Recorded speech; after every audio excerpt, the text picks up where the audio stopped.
jo rrallë për shkak të ndoshta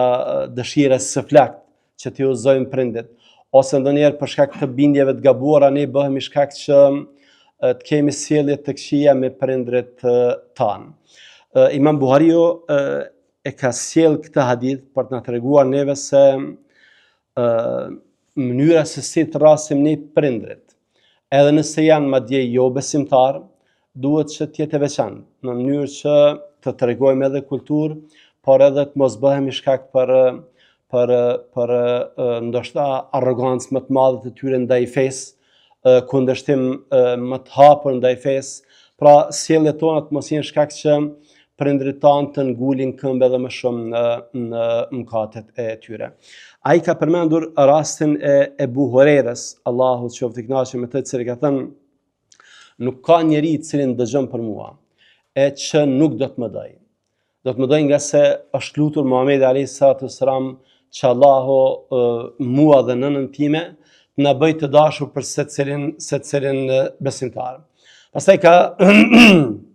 ka treguar rastin e tij,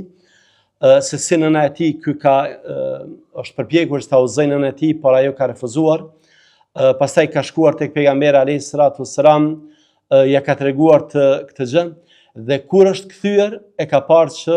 nëna e tij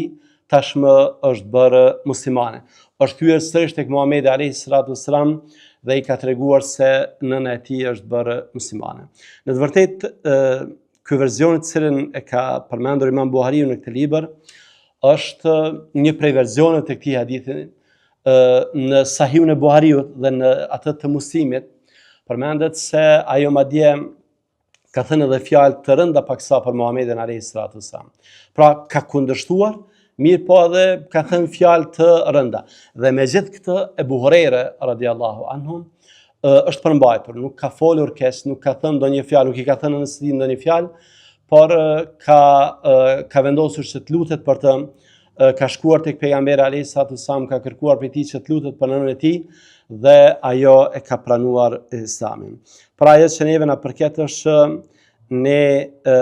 me prindrit tanë, me ta afërmit tanë që nuk mund të mos jenë fetar ose mund të mos jenë fare musliman, na duhet që të zgjedhim rrugën e butësisë, rrugën e lutjes, dhe jo t'ua prezantojmë fenë në mënyrë të vrazhtë, nga se veçmës nëse janë prindrit tanë, nga se mund bëhemi shkak që të mos hyjnë ata fare në fe.